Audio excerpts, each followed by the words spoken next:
Hello and welcome back to PA Chalk Up. I'm your host Manny, and today we have Christian. How are we doing? Hi, Manny. I'm perfect. Really, thank you so much to invite me and to be here in the 84th Eighty-four, session. 85th. Yeah, yeah, 84, 85, yeah. So yeah. really thank you. No, it's all Really good. appreciate We kind of met and had a lovely dinner when I was in Bilbao with Coach Irene, um, who introduced us. And when we started talking and sort of getting into S&C and what you do, I knew I had to get you on. So, for everyone at home, if you let us know who you are, what you do, and how you got to where you are. Have you ever wondered how I'm able to run my business, my podcast, and still be able to coach? Well, I use TeamBuilder. TeamBuilder is an all in one coaching software that reduces the amount of time that we spend on the back end of programming, on our Google Sheets, on our Excels, and allows me more freedom to do testing. With this podcast and episodes, I'm actually able to run some programs that I learned through different coaches coming on. To find out how you can use TeamBuilder and how it can apply to your own program, visit the link in the description and catch yourself a 30-day free trial. Just simply use code PACHOCUP, that's PACHALQUP, and start the next stage of your coaching career. it. Well, my name is Cristian Lambrecht. I am a passionate of sports since I have uh, 3 years old. I was born in a city in Argentina called Bahia Blanca, where we breathe basketball. Because in my city there are around 23 teams from my city, born more a lot of stars of basketball players as Manu Ginobili, Pepe Sanchez, Puma Montecchia, Juan Spiel, Pancho Hassen, and many coaches who were in different parts of the world. So we breathe basketball. So luckily, I could start to study at first around 2003, a long time ago in my city, and I study physical activities, physical education for 5 years. Then I moved to Buenos Aires city to do a postgrad, and then to Rosario, another city. And at the same time, I was very luckily to start to work in the best level in Argentina in the national league of my country for 8 years. I worked there in Bahia Blanca Basket. It was a really good team, an organization where I could improve different tools and different skills to become a better strength coach. I was in two World Cups under 19 with the national Argentinian basketball team in Greece and Egypt. Um, I could train as well. I could be as the personal trainer of Manu Ginobili before the London Olympic Games and Pepe Sanchez. It was a really good experience to be with that kind of players and with athletes. After that, around 2018, I moved to Venezuela to have my first experience outside my country. It was a great experience where I learned a lot. I could be in the China World Cup of 2019 and the Pan American Games in Peru.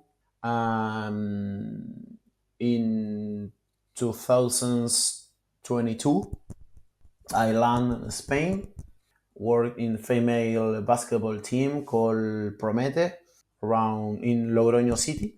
And after one season there, I arrive in Bilbao.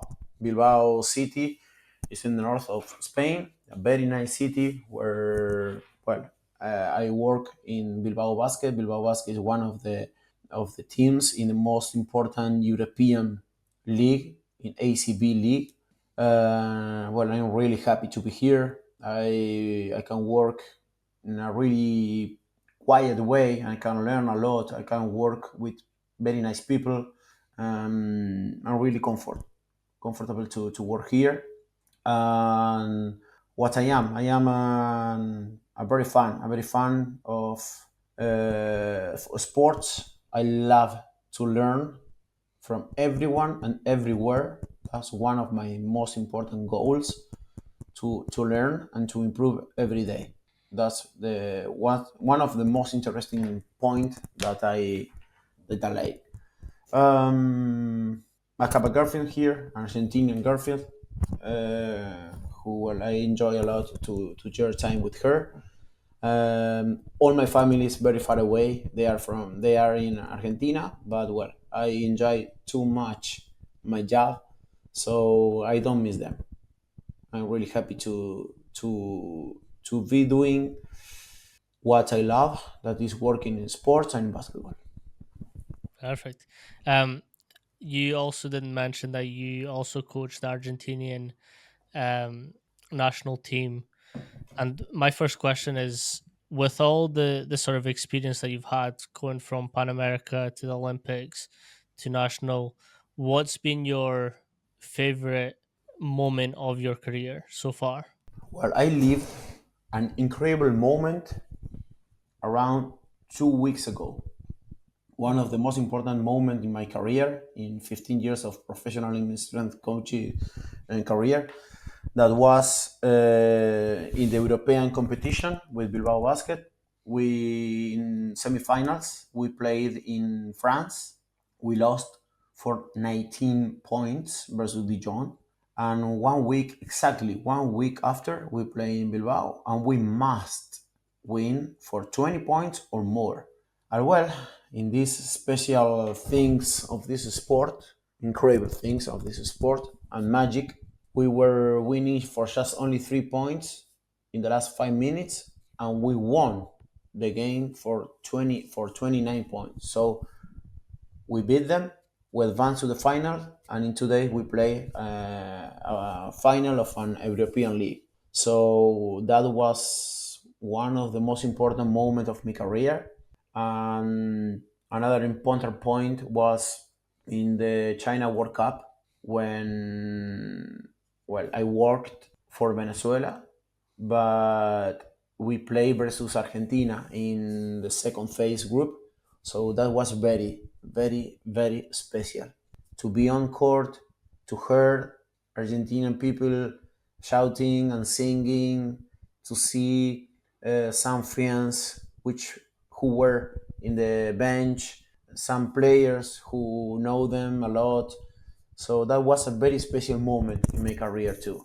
With the sort of different cultures that you've experienced, what are some of the differences that you found that you've sort of had to adapt to, and how have they sort of intaken this strength and conditioning in a sport that doesn't always talk about strength and conditioning? I think that the word adaptation Mm, and strength and conditioning coach must be very close, because we must adapt every day without leaving our principles and our thinkings and beliefs. But adaptation is the key, I think.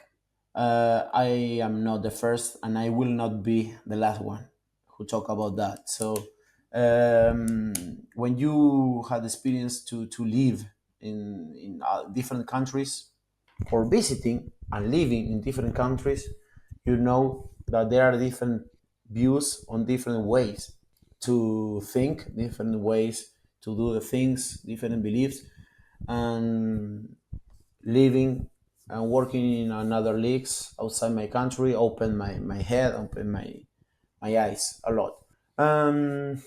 One of the important point is to respect, for example, the religion in Central America, mm, that in Argentina is not so popular to heard about that. So to pray before each practice, to pray before each game, or, for example, there are some special days that you have to respect and we can practice. So that was very important to me to understand that, mm. although I don't have any special orientation or religion, I respect other point of view.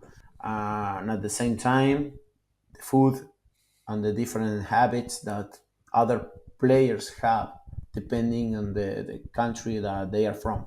Different cultures. You're sort of talking about like the fact that they'll have different religions, different eating habits, different um sort of ways of being.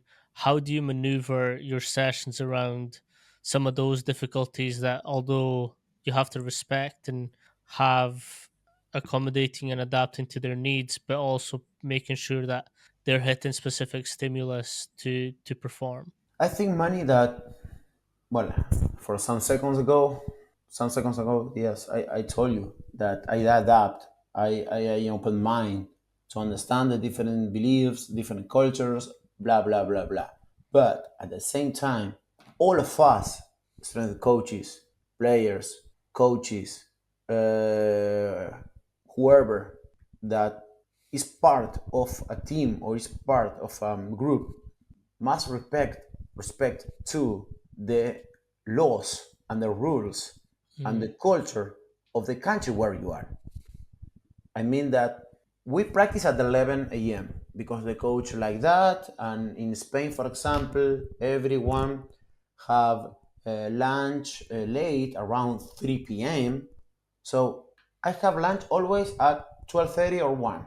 In Argentina, we have at that time. But well, in Spain, they all eat lunch or they have lunch at 3 p.m. So we respect that time and we respect the 11, that is the time where the coach and the team want to practice. So people from Belgium and African people, people from Serbia, from Slovenia, from Norway, and many other countries must adapt to that time. So, for example, American players that they in USA are 6 or 7 hours before mhm. Spain. So we can't practice in the afternoon. We decide to practice in the morning. So you have to talk with your parents after practice or before midnight, because you have to sleep enough hours to be fresh and to have the best performance as you can the next day, practicing or playing. So I am Mm, different than you, but I have to respect you at the same time. Or, for example, the last month, I have two players where are Muslim, so they did the Ramadan. Ramadan. Yep. So, well, I at first I had to study about that. So, what does it mean from which date start and when does it finish? You can eat or you can drink or you can do both of them. So, well, at first study, and after that try to help them, or yeah, to help them to know when we play, when we practice, which day will be hard, which day will be soft or low load. So that's the adaptation that I am talking about. So with your schedule, you obviously coach Bilbao and Argentina. How is your sort of schedule split between those two teams? I can share, yes, because you're asking me about the national team and Bilbao Basket, really? Yeah, like your schedule. How do you? What's it? What's the split like? Money in a world season, or in a world year, we have around 2 or 3 windows FIBA a year of 1 week, 6 or 7, 8 days, Mm, and a long phase of practice. Yes, in the summer, around July and August, we will be around 3, 4, 5 weeks together for a competition or practicing. In those moments that I am with the national team, Bilbao Basket hasn't got competition, official mm, competition. That's on one hand. On the other hand, most of our players in Bilbao Basket, around 9 players of the 12 or 13 players of Bilbao Basket, are in the different national teams of their countries. mm, So the player who stay in Bilbao in practice, they will stay with my assistant coach.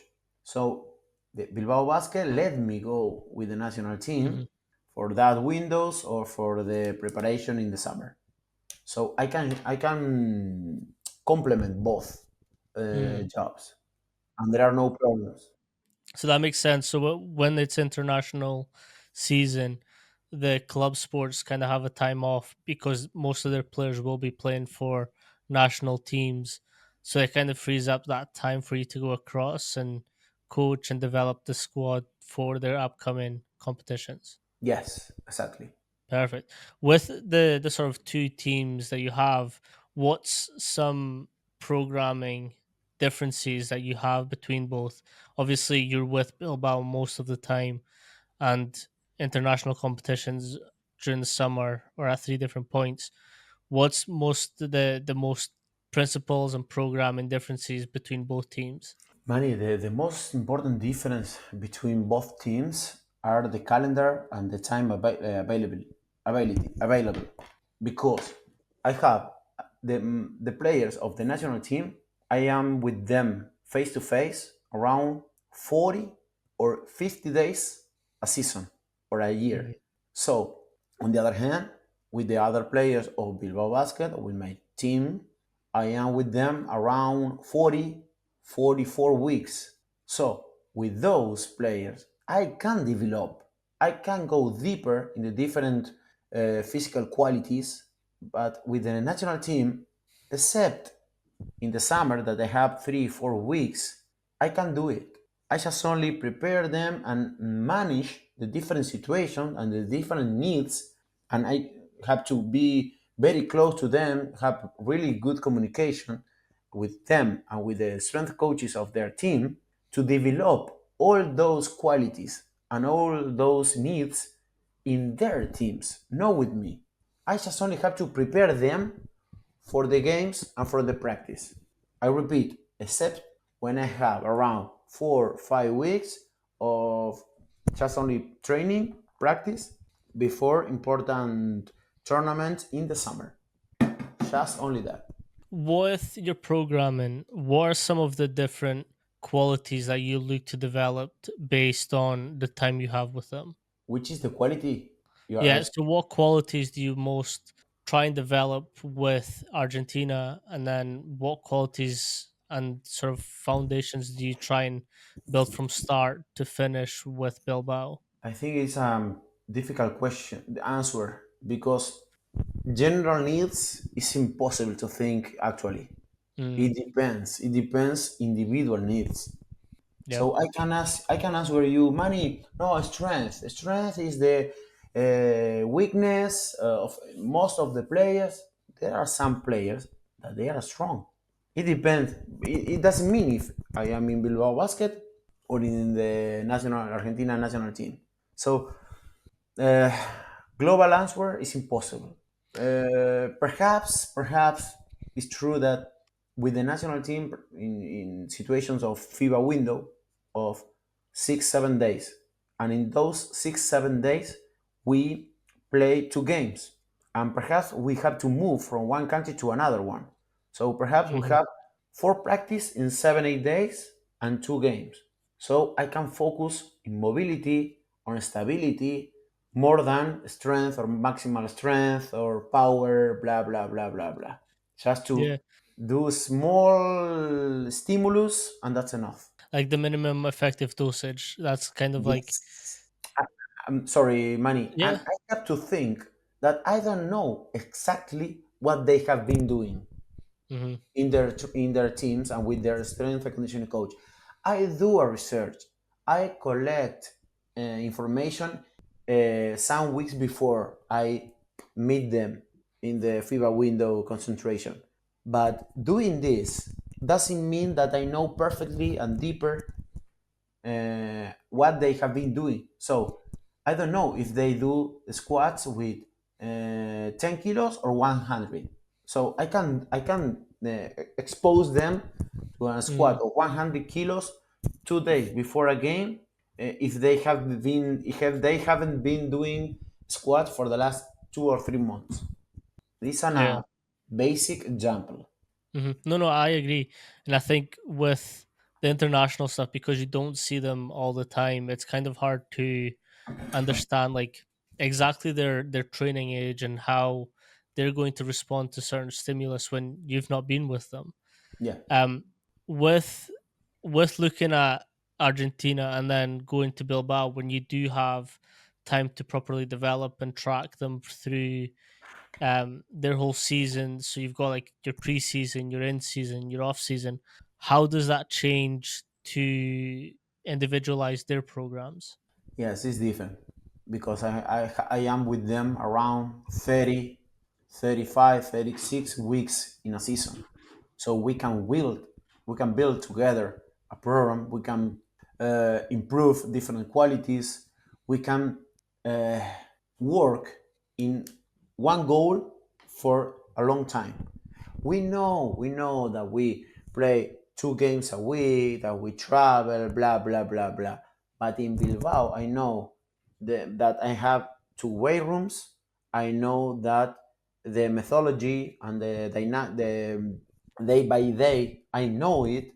I know the time. I know the load of every player. I know how he thinks. So that's much different. So for that reason, it's very important for me before each FIBA window to ask the strength and conditioning coach of each player about Mm, if they are injured or no, if they have an individual special program, to know the load of practice and games for the last 3 4 weeks. Because if not, I meet them in that moment, some minutes before the practice, and say, well, hello, how are you? How do you feel? Well, let's practice. Let's lift or let's run. And what you have been doing for the last weeks. And how are you? How do you feel? That's I think that is a step forward that the strength coaches we have been doing, and we have been doing correctly in the last 5 years. That we are hearing and we are paying more attention about the athlete, mm, and not mhm. just only we give orders and say you have to do this, this, and this. It's bidirectional, no Yep. unidirectional like a long time ago. Like democratic, yeah.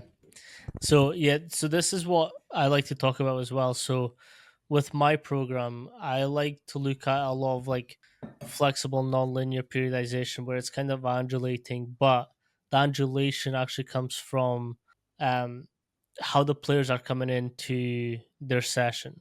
So if I've got an athlete who is perfect, he's slept well, drank, ate, everything's good. We do very heavy CNS work where it's stressing them out a lot. If they come in so and so, we focus a little bit more on getting some fast movements in there to just make sure that they can just expose them a little bit to the speed curves. If they come in really fatigued, like they've not ate, they've not slept well, we kind of have like this hypertrophy, like accessory rehabilitation session where it's a lot of control, it's a lot of just feeling movement, just getting back to the basics and really teaching them fundamental movement. Now, it does take a little bit longer to set up because you're having to set up 3 different sessions for every athlete. But what I will say, you can keep the exact same exercises. All that changes is the intent at which we move. So, like if I've got a heavy CNS, I just need to up the weight. It can still be a squat. If I need to move speed, that can be a speed squat or a banded squat, something that really forces them to get up and down. If they're really fatigued and really exhausted, let's do some light box squats. Get the goblets, kettlebells, do something nice and light so that they can feel the movement and still get some exposure to stimulus. 100%. I agree with you. Manny, I think that that one, that point that you explain us really good, is the most important skill that a strength coach must create and improve.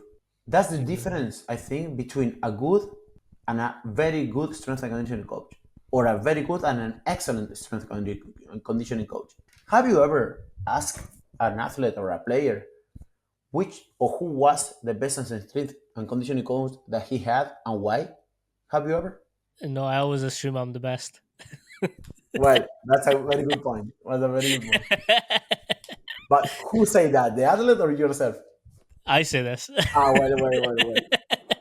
No, but it's a good point. It is a good point. And then, so I always like to ask why as well. I ask why a lot. So, and it gives them that little space to dive into a little bit more of what they're saying. I had Coach Mo on a while back, and she goes through. So she does a lot of cognitive training and likes to get into the deeper meaning of why athletes say and do what they do.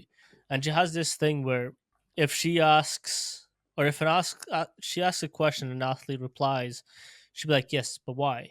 And she'll ask that a couple times so that they can get really deep into what they're saying. And I think we spoke about this when we were at dinner, and it's people aren't just one dimensional where you go into the gym and you stress them and then they go home. Like you have to consider the psychological, the social, the this whole dynamic of them being a human being, because once you know a how they're feeling, what triggers them, and how we can make them hit their best performance for that day, for that week, for that month, for that year, then you get into this area where you can really develop them as an athlete. And you kind of mentioned that you individualize programs. When we say that, it's like everyone has the same session, right? But what changes is certain nuances in the program to make it targeting them specifically. At first, human beings. After that, athletes. And Yep. all the human beings have different beliefs, different fears, different expectations. So that's important. I am not talking that we must be psychologists, Sigmund Yeah. Freud, Hmm. um, Biomechanics, students. No. physiologists. Yeah. No. Just try to understand more than our passion. You understand what I mean? That Hmm. we always focus in numbers. We are focusing barbells, dumbbells. But man, think about human beings first and then the other, because that's the most important. Because I come back to that question. I don't mind who was the best strength and conditioning coach that my athlete had. I try to learn from them why those Hmm. strength coaches were the best for them. Yeah. Why they And made that impact. the answer that they gave me, the common answers are, they make me feel different than the others. I didn't do the same as my teammate, and we didn't do all of us the same. That's one of the most common answer. And another important point that they answer is that the adaptation. That if today, what you explain today, squat. Okay, if I am tired, I do a box squat and with X tempo. If I am fresh and I'm really happy because I had a great night with my girlfriend and I slept incredible, and 2 days ago uh, I had a great game. Let's do a dynamic effort with the bands, 100 kilos, or blah blah blah blah. So they say to us, or they say to me, that they think that the best strength coach were them. So they didn't answer me that no, they have 3 masters and they know a lot and they talk to me in a very difficult way and they are very power and they are fit. No, man, we have to find that balance between knowledge, between example, between rigorous and be hard, and at the same time be flexible. Hey, man, it's easy to say and very 100%. hard to do. Yeah. So I I obviously speak to a lot of coaches and a lot of new coaches, and I've been around this industry since I was 13. I'm now 20. Hold on, 29 in a couple of days, and we when we come out from our degrees, our education, all we know is textbooks, Sorry, right? Aldo? Textbooks, like the books. Yeah, yeah, So yeah. the research papers, Yeah. the very science heavy things. And I was fortunate enough that when I started my education, I did my gym qualifications. Then I took 2 years out on purpose to work in the industry, to work in a general population gym, where I really learned adaptability and individualizing every single program.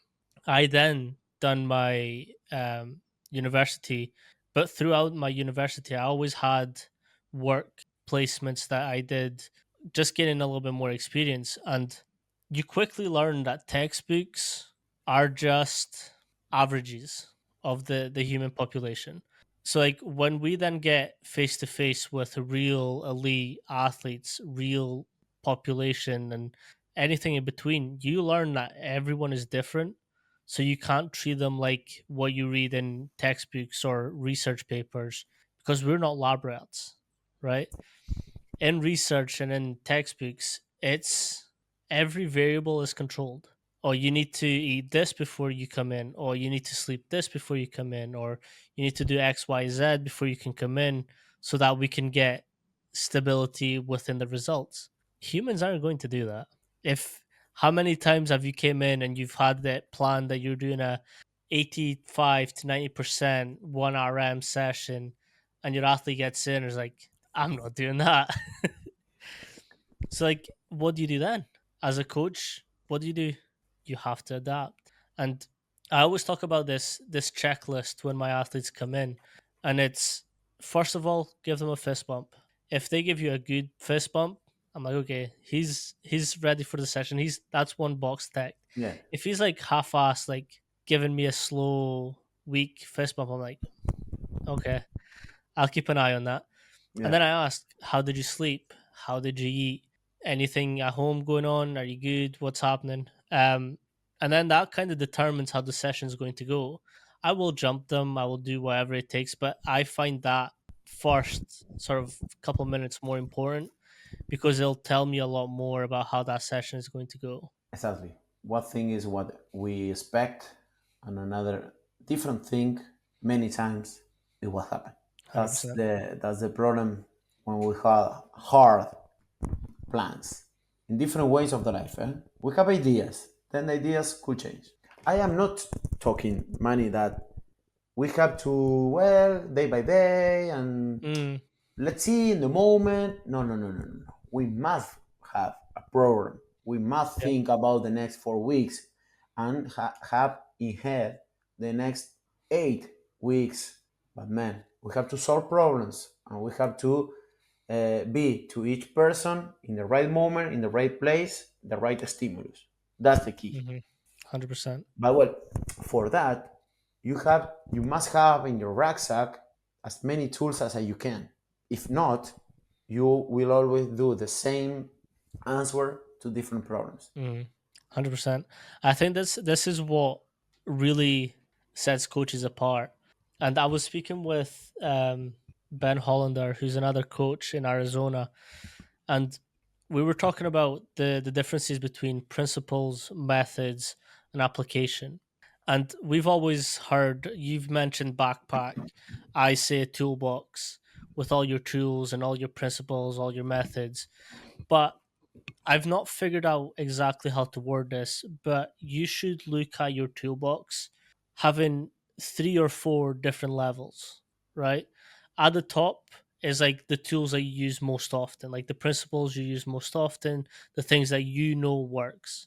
The second tier should be stuff like your methods, where you gather all this information, and it might not be something that you use often, but you've got some tools in there that if something in the main doesn't quite work, you can go into that drawer, pick out, and do something else with them.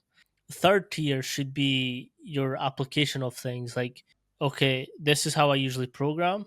This is my plan B. This is my plan C. This is my plan E, F, all the way to Z. Because, like, as you know, yes, you can have the same program, 4 week block, 6 week block, whatever week block you want. Each session might look different from week to week. So how am I going to, if my athletes come in and they're not coming in how I expected, maybe I stressed them out too much, maybe the stimulus is really kicking their ass this week. Okay, let me go in and back off a little bit on load or intensities just to make sure that they can get through the session. And it's kind of like having multiple tiers so you can really make the most of each session. Yeah, yeah, that's the point. Which are your favorite principles, Manny, and why? Okay, this is a good question. I like so I am a principle based coach. I've studied conjugate, I've studied triphasic, French contrast. I've studied them all, and I know enough about all of them to know which parts I like most. Now, I'm a big fan of triphasic because it stresses out three different movement patterns, and I like to think of strength not just concentrically. I like to have strength within the whole muscle. So say like this is a pair of legs, this is the hamstring, this is the quads, this is calves. I want to make sure that my hamstrings are strong from the insertion to the origin. Meaning, if I can load them concentrically, I also need to load them eccentrically. I also need them to have a foundation of isometric work in there to be able to adapt to movements on the court or on the field. Sports are unpredictable. You're never going to prevent an injury, but you can mitigate them. So, my way of mitigating is making sure that no matter at which point, if it's an overextension or a short limb, like a short lever injury, I've made sure that they're strong enough in all of them to mitigate that. Now, I have really started to get into flexible nonlinear periodization for that thing that you can meet a coach, an athlete where they are, whether they're coming in really fatigued, really happy, energetic, or mid. I can fit to that system. So I don't think there's like a specific way of programming. I like to take things from every different method and apply it to the individual athlete. Like if they've just come into injury from injury, I'll do a little bit of isometric work, making sure that they can hold certain positions. Then I can start doing eccentric, get them stronger, concentric, get them stronger. Then I like to go into ballistic work, where it's going to make the injury point a lot stronger because now they're having to react to this explosive stimulus. How many injuries in sport happen from being over explosive? A lot of them. So it's being able to make sure that you can explode to those end ranges, those injury points, but still have strength enough to not get re injured, if that makes sense. Yeah, yeah, yeah. And you talk about methods, Hmm. and what about principles? Which is your favorite principle of training or performance? In terms of. For example, for me, my favorite is individualization principle and Mhm. overload, Okay. progressive overload. Those are my two favorite principles. Okay. The A and B, first and Okay. second, then the others. Okay, that makes sense. So principles to me are so you've got your methods, and the way that I was taught by Coach Ron McKeefery is you should have your methods, but pick out the best principles from each, and that makes your program. That makes sense. So yes, individualizing each program, not necessarily like if I'm in a group setting, I will individualize by changing some of the movement patterns.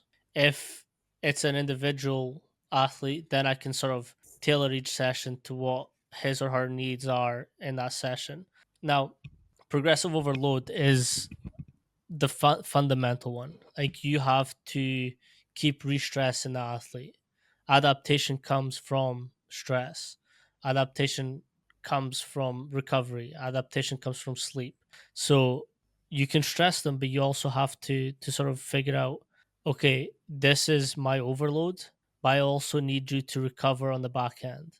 So I think over progressive overload and recovery come in really hand in hand because you need both to be able to effectively Mhm. adapt your athletes to the stimulus that you want.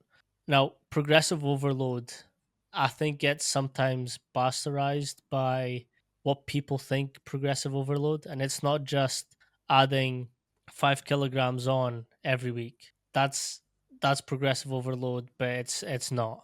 Like you need to look at, okay, we're doing a squat, but we also need to regress and progress the the difficulty of that movement. So if I start you on the squat first, maybe then we'll go into a belt squat, maybe we go into a hack squat, maybe we go into fireman carries, squats. Like we have to look at progressing the exercise difficulty as well. Then you've got your normals like timing, under tension. Um, it's not just upping the weight because that's the easiest thing to do. It's looking at the whole movement as a whole, adapting it in a way that's progressively difficult, and it creates this confusing effect for the body to then have to adapt to that new stimulus. And just, I mean, there's so many different ways you can progress Yeah. a session, but that's my principles. So individualization, progressive overload, and recovery is a big one. Mm, Nutrition as well. yes. How about you? As I told you, first for me is individualization for the reason that we have talked about in the last 46 minutes of the podcast, and progressive overload. Because to take and to get those adaptations, we need to increase step by step all the load. We are talking a load about practicing, Hmm. uh, Yep. travel by bus, by plane, training, everything. But well, we know that load isn't just only the game and practice. Hmm. So that's a great challenge for me to understand the load of the different human beings and to try to put Mm. and on present them Yeah. the amount of load according of the goal that we set. So this is a really good topic, and I'm really happy that you brought it up. Can you explain what you mean about the load management and the different types of load there is, and how do you effectively track it? For example, I have one experience of about the jet lag when we had the World Cup China in 2019 with Venezuela. From Venezuela to China, 12 hours of difference. So we knew that around 6 months before the World Cup. So we had to build a plan all together with the coaches, with the director of the federation, to build the different travel concentration and different plan to build that difference between China and Venezuela. So we move to Europe.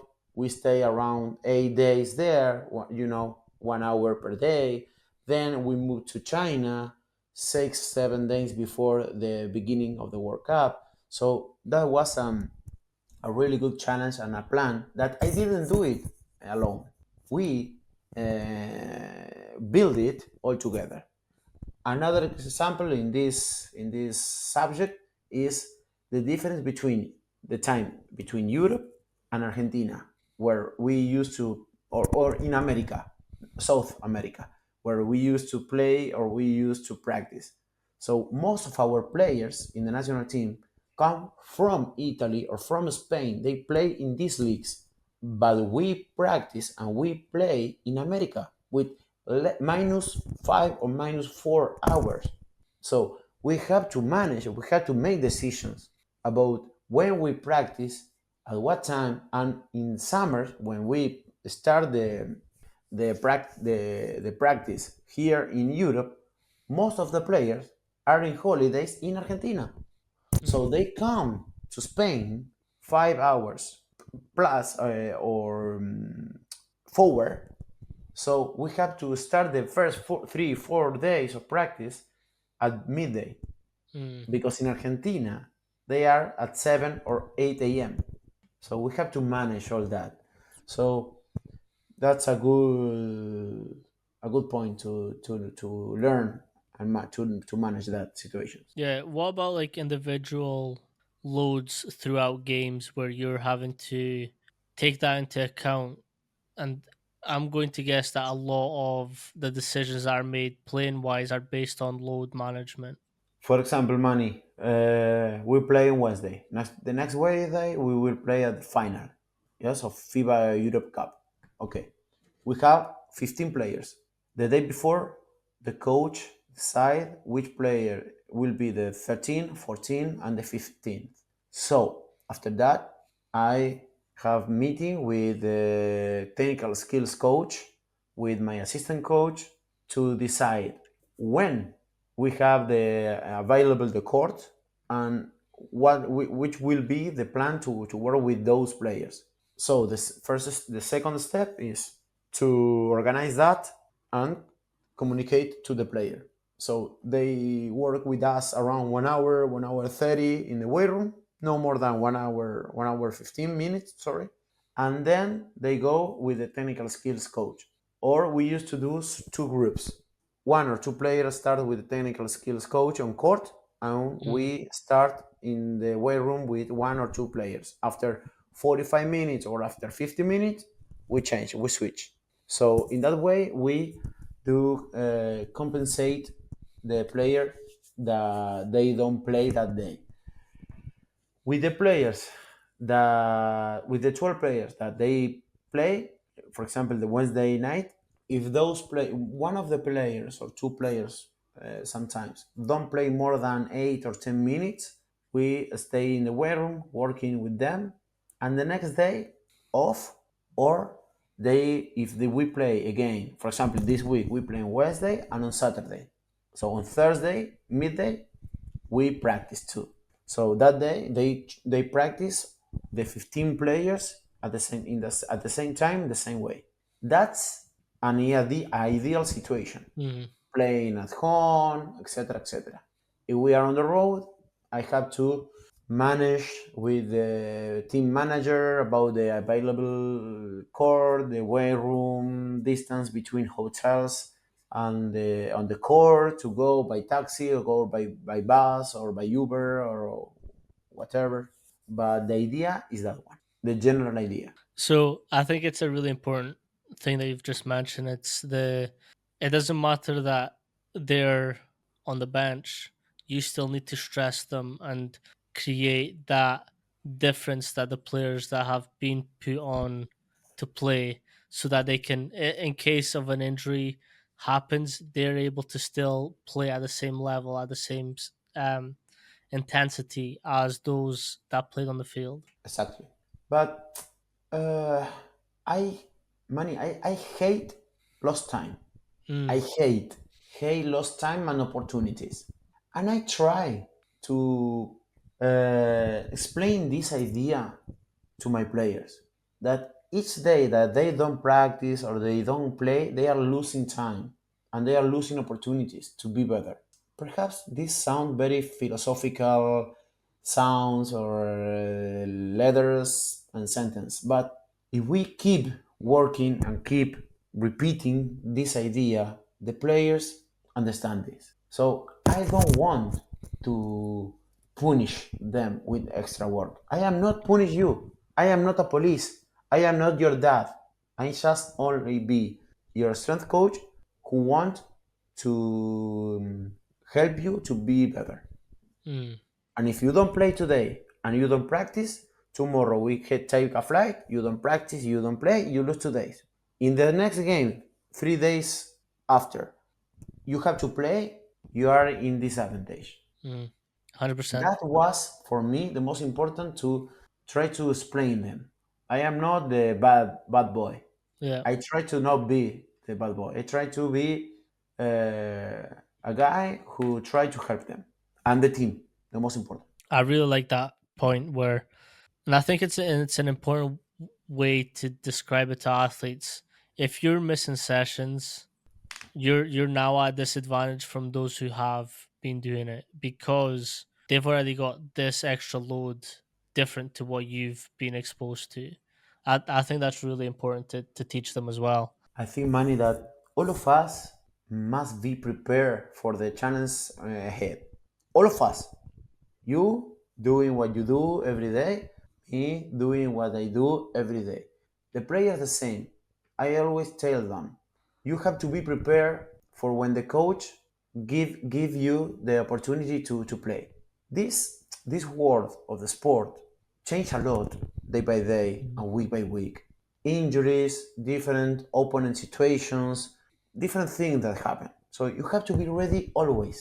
And you don't have to prepare when the opportunity arrives. No, no, no, Mhm. no, no. You have to prepare before the opportunity Yep. arrives. And sometimes, especially when they are young, they don't know or they don't understand this. And sometimes we have to expose them to these situations to teach them. Mhm. For example, they don't want to practice, they don't want to lift enough every day when they don't practice. So when they have the opportunity, they are not ready. After that, that's a good moment to have a meeting, hang out with them, to talk and explain the situation. Most of the human beings learn after mistakes. Mhm. So I like to talk about the dark side a lot. And what that means is you need to let your athletes be exposed to really hard, very essentially stress them to thinking that the exercise that they're currently on is either going to kill them or make them stronger. So it's stuff like if you're on an assault bike doing 10 seconds on, 10 seconds off as fast as you can 12 times, right? You're going to experience real fatigue where you just want to give up, but you can't. And I always tell them, think about a time where you were playing a game and you lost because you just couldn't keep up with the demands. How did that make you feel? Right? So then I say, we're doing this so that when you get to those points again, you know that you've got it inside you to keep going and to win because you've done that work and you've put yourself through this world of suck. It sucks, but you know you can make it through it. Like I love training in the dark side, and Coach AJ actually taught me this, and it's you have to experience it yourself to be able to coach people through it. Because if you don't know when it starts sucking, you may as well tell them, "Go on, you can do it." But I mean, you've never experienced it, so you don't know. Many, most of the really good athletes, when they live and experience that, they need it frequently Hmm. because they don't want to give advantage for the opponent. They don't want to do it because they are winner's mind. So they must experience that or practicing or playing games and because they want to be ready for the worst case scenario. Hmm. But worst case scenario, I am not talking about some effort, especially effort on a court in this case. Hmm. The worst case scenario is, for example, 2 weeks ago with my team. We must win for at least 20 points. So at the last minute, the experienced players and the winners players show us who they are. Hmm. Yeah, they showed up and showed out.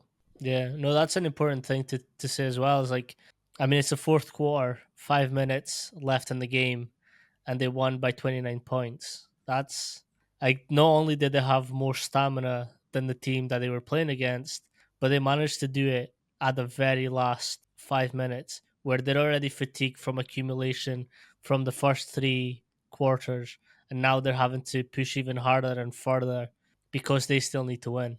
Yeah, yeah.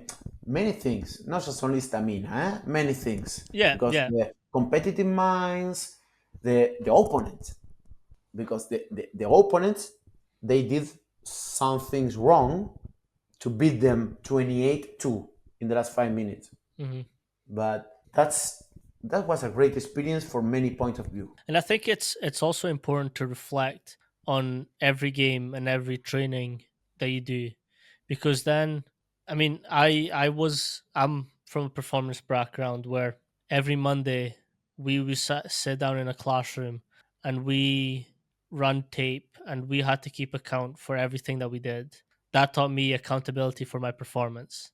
I know that I had to perform well every game because I didn't want to go in that morning and just like count all my mistakes, right? I I like that. hated that. So for me, it made sure that every time that I was on the pitch, I made sure to give that 110 because I didn't want to count for my. Obviously, there was mistakes. It's impossible to have 100 for 100 game. Impossible. But you can at least minimize how much you're making mistakes. And I think that a good way to minimize those mistakes is to learn from them. Some years ago, I read that the only way that we can change the past is learning from the mistakes. Mhm. That's the only way that we can change the past. So it was a very smart phrase that I take in mind many times. And I think that's, as coaches, we need to read a lot. And I'm not saying that's the most important thing to do. I personally think that having these types of conversations is sometimes better than anything that we can read because we learn nuances on how coaches do different the same thing but differently and how that changes the impact it has. Like I always bring it to this point is I can do a squat and you can do a squat with your athletes. I might be doing it for posterior chain purposes, but you might be doing them for a bracing and core control perspective. But the way that we talk about these differences is we should always learn what each does it for and then try and apply it and know why each other does the same lift but differently. Yes, 100%. With the sort of schedule of Bilbao, we've kind of spoke about this, but you have this ability to target the younger athletes as well. What are some differences that you make between the younger population to the senior most elite players? There are many differences. There are many differences. Uh, and I love to work with those differences. I love or every beginning of the week. I sit down in front of my computer.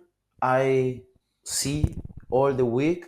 At the same time, I see the games, and on the other hand, I see every 15 players.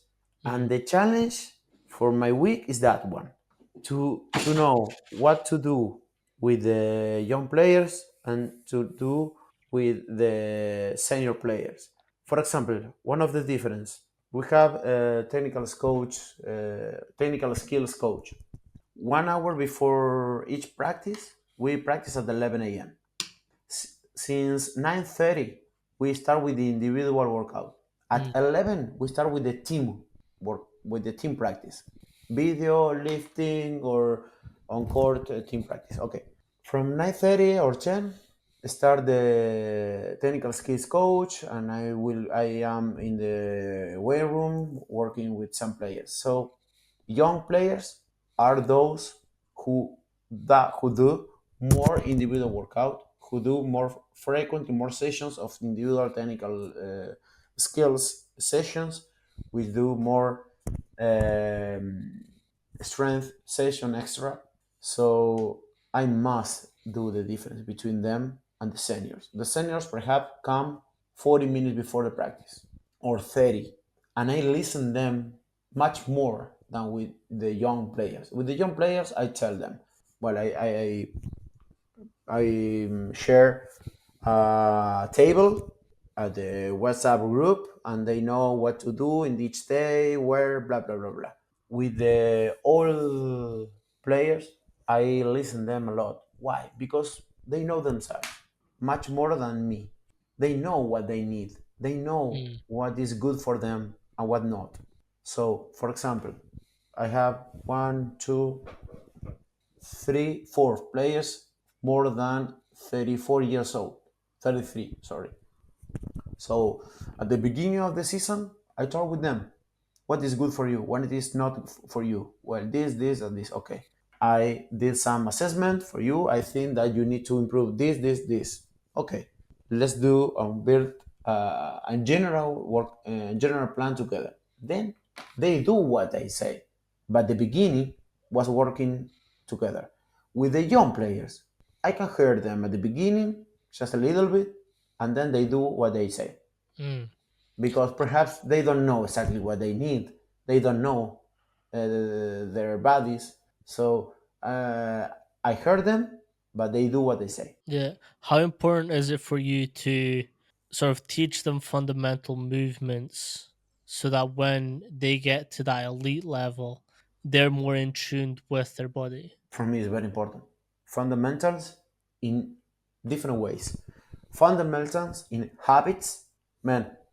For me, it's a fundamental that if we practice at 11, you have to be at 10. For Mm. me, a fundamental is that you must sleep 9 hours at night. Fundamental is that after practicing, you have to eat. That for me is a fundamental. And if we are talking about the weight room and lifting, performance, blah, blah, blah, blah, you know that. Knee dominant, push, pull, rotations, and hinge movements are fundamentals. Jump, run, land are key movements. Then talk about position, then talk about the load, etc., etc. But for Yeah. me, I love to work with young players. I was the strength coach for in two World Cups of under 19 years old with the Argentina national team, and I love to work with them because they are open and Yep. they like to improve.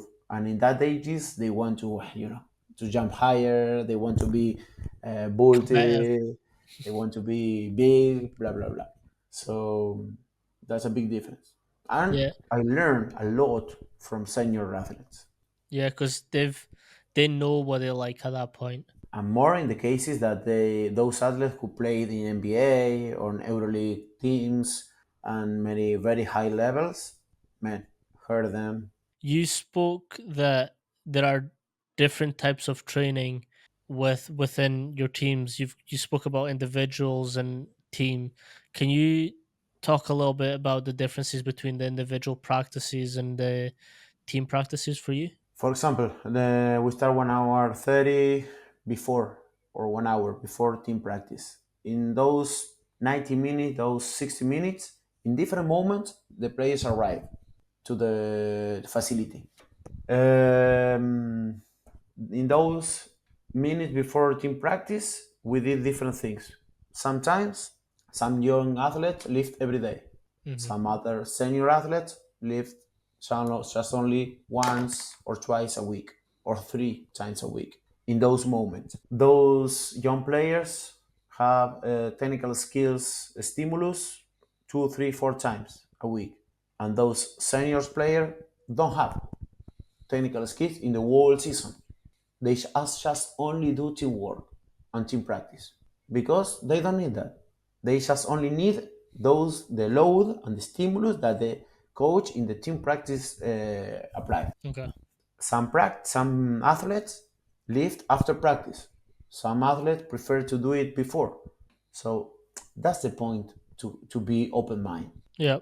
I am 1 hour 30 in the weight room before practice, and I stay until 1 hour after practice in the weight room. I am available for them. I have the idea, I have the workout, I know the load for today, for tomorrow, the yesterday, and when we play. I know everything.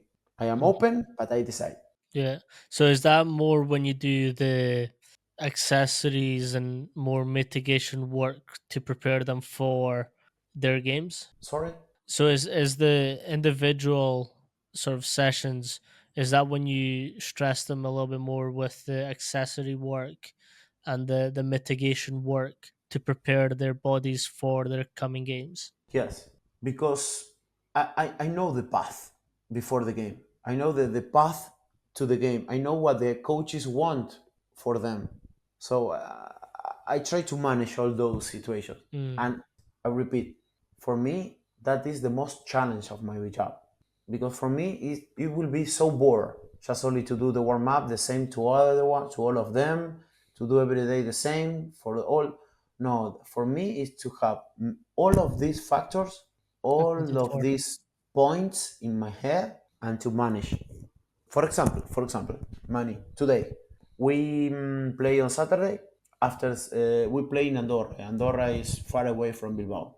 We flew there, but we come back. We came back by bus. 8 hours by bus. We come back and arrive to Bilbao at 5 a.m. on Sunday. Today, Monday, we practice, and we play on Wednesday. I decide today to don't do team lift. I used to do it. On Wednesday, we play a final. I decide to not lift because today was a media day.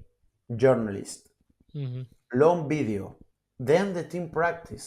At this moment of the season, it's a good idea to don't do a team lift. But 4 players lift who played less than 10 minutes on Saturday, Mm. another young player who is 18 years old and need to protect his knees because he had an old injury, blah, blah, blah, blah. So, and I am proud of that decision Mm. because they were with the journalist for around 1 hour, and then the video 30 minutes, and then the team practice. Imagine that they add that 30 minutes with me or 40 minutes with me. Balance, Yep. cost, benefits, risk. All my decisions through these 3 points: cost, benefits, and risk. Yeah. That's a that's a really good way to look at it as well. I mean, it also comes back to that thing where they're kind of bought into your system, where they know that although it's been a long day and a long journey, they still need to go in and see you to protect them for the potential coming weeks. But that's a question. Sorry, money. So it wasn't. It was just saying that it's a good way to see that your athletes care about what you're teaching them, because even though they've had a long journey and a long media day, they know that they still need to go in and protect themselves for their coming games. Yes, I repeat, they are human beings. They don't know about lifting stimulus, video stimulus, team practice stimulus, journalist stimulus, pressure of the final in 2 days. They are human beings. They just only receive stimulus. Yep. So that is a point that we have to understand. After practice, after all that I said, I stay in the weight room, and some of them ask me, "Hey, Christian, can we go to the lift?" Yes, man, let's go together. They do what they did and go home. And Yeah. perhaps, Manny, 4, 5, 10 years ago, I would decide another thing. I would decide, hey man, no, no, no, no, it's impossible. 2 days before, 2 days after, we must lift because it's what it is. I mean, I think that's the whole thing of learning from our mistakes and previous events. Because I mean, this was 2 weeks ago. I was going through one of my old computers and I found some of my old programs, and I try and not look at them anymore. But I was like, I have to see what I did. And I looked at that program, I was like, holy shit. Like this is not good. Like what was I thinking? But looking at it, I also saw what I was trying to do. And the way I thought about it was, okay, it's a terrible program, but I was still trying to do a balance workout. I was still trying to get pushes and pulls. I was still trying to get hinges, some fast movements in there, some controlled movements in there. So, like, although it was like, I think, if I can remember correctly, I had front squat and then I had like different lunge variations. I think it was two different lunge variations and then some other stuff, some upper body Yeah. stuff. And I was like, yes, it could have been better, but I was still subconsciously trying to get this balanced program to my athlete. And it's I mean, I always although I hate looking at them, it's still important to do because you sort of analyze what you were trying to do and what you can do better. And many other times, you take your hands to your head and ask yourself, what did I do? Or when you meet some old athlete that you trained him 15 years ago or 10 years ago, You say hey, I'm you sorry. remember when we ran 6 kilometers and we did blah blah. Wow, nice stories.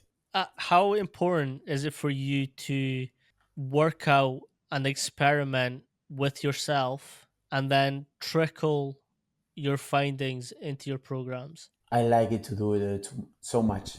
I like to read. I like to experience practicing, lifting, running, jumping, and then, for example, be fear. I experienced that before my athlete. For Mm, example, cluster sets. I hmm experienced that before. uh, Olympic lifting around 10, 12 years ago, 15 years ago, sorry. I experienced that before and I learned before by doing it, not just only hmm reading. And I liked it. I like it to do it before. Was the current what are you currently experimenting with that you're seeing good results with? ISOs, ISOs. yes. ISOs is the subject of the moment, I think. In my context, many games, it gives me, or they give me, many solutions and just little problems. Mm, So I prefer them. I choose them because I repeat, they give me solutions yeah, with I like low it. risk. Low risk. Nice. Was a piece of advice that you would give new strength coaches wanting to join this industry or currently in their beginning of this industry? At first, listen. Mm, First, listen and listen the a large amount of varieties, and no, don't listen just only one voice. mm-hmm. Listen many and different voices. Experience different things and actions, and be open mind and stay humble to say I'm wrong. I did that mistake and learn. Yeah. So what about you? What suggestion or you could Uh, say? I always like to tell young coaches to speak to as many different coaches as they possibly can. I mean, we're pretty much all on Instagram. We're probably all on Twitter. We're Our emails are also very accessible. You search our names up, our emails will probably come up. So it's and again, I always have to disclaim this, and it's you probably won't get reply from all coaches.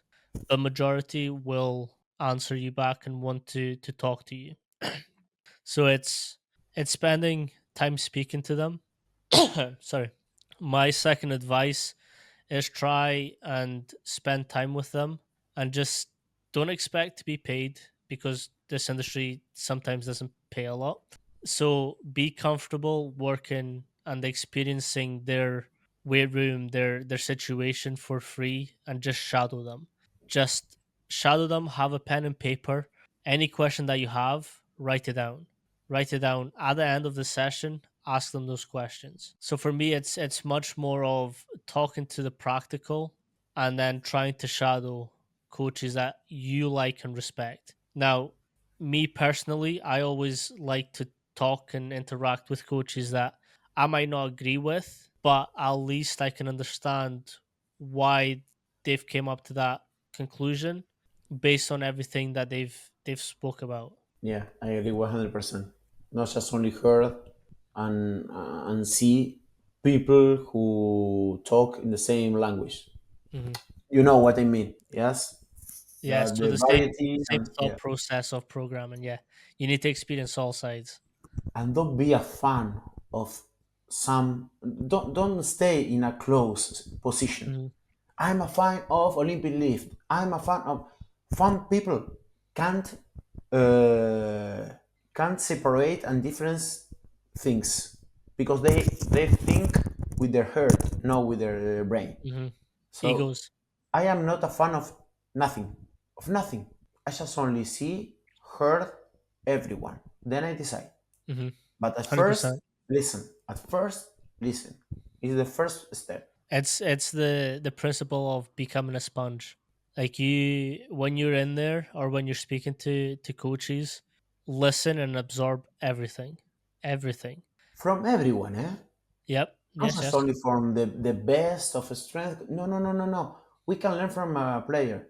We can learn from the president or Hmm. the owner of the team. We can learn from the nutritionist. Yep. We can learn from the father of a player. Hmm. We can learn from everyone. So I always bring. I don't have the book with me here, but I don't just like to read textbooks and research papers. I like to read books and speak with people from different industries as well, because you can always take away something from them. I mean, I've mentioned this before, but on my desk I always have a rubber duck, always. In every Why? desk that I have, I always have one. A while ago, I was learning to code, just making websites and Python and all that stuff. And in computer science, there's the rubber duck theory. And with code, like even if you've got like a small exclamation point or a little bracket in the wrong place, it will completely change your code. So the theory is if you go through all your code and talk to the rubber duck, it can trigger this thing where you're quicker to learn where the mistake is by speaking it out loud, by telling the duck what you've done, and then you're able to identify where the problem is and fix it. So I always keep that because in if it's I'm programming and I have a tricky athlete with an injury that I don't quite know how to do it, or even like just speaking about my program, why I'm putting things in there, why I'm making the choice not to put things in there. I talk to the rubber duck just to be like, okay, this is my rationale for this program. And I mean, for me, it's always helped because like I've always been able to sort through my problems that way. And it's like if I can verbalize it, it means I've got a good understanding of it. So it makes it a little bit easier for me to send that program out. 100%. Yeah. So rubber ducks.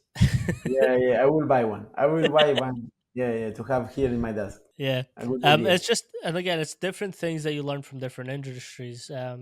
Like my brother-in-law, he's an electric engineer, and his work always looks very fucking complicated.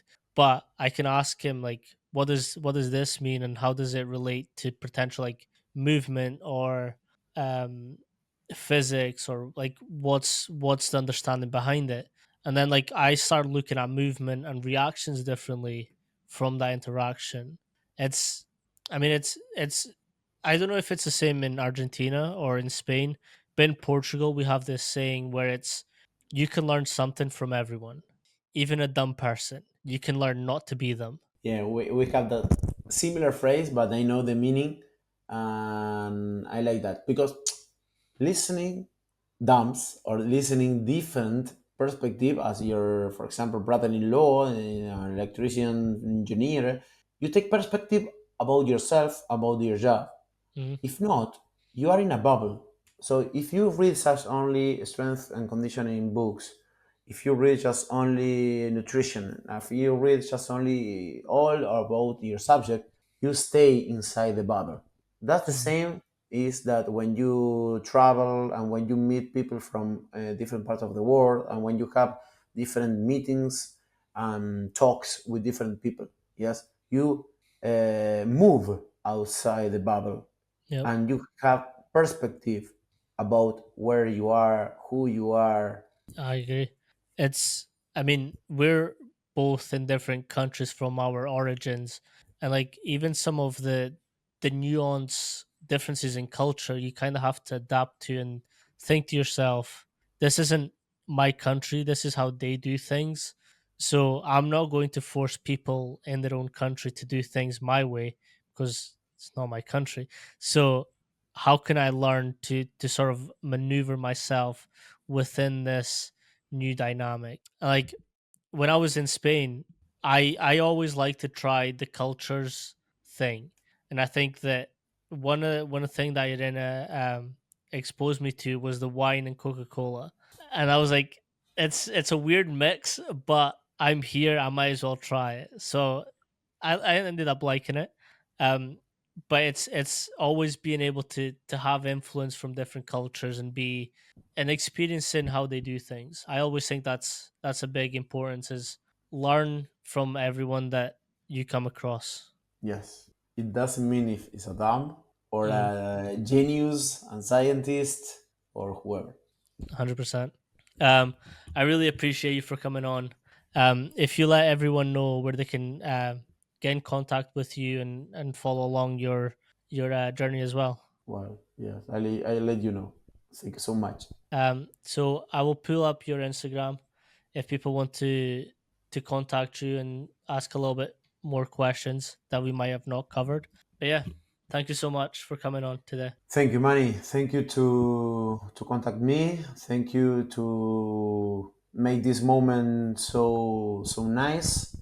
Yes, it was around 2 hours talking about Yeah, this our passion, and to develop some ideas. And you know that when we talk about our ideas, they we order them, and hmm, we think about them. So it's a pleasure to be with you, and thank you. I appreciate a lot the invitation. no, it's all good. I mean, the conversations that we were having in Bilbao, although most of them weren't actually S&C, but just the whole experience was made really nice by you, Erin, and your girlfriend. So I really appreciated that as well. Well, it was a pleasure to share those moments here in my city. The next time in Ireland or in Portugal Yeah, perfect. or whatever. Perfect. Peace.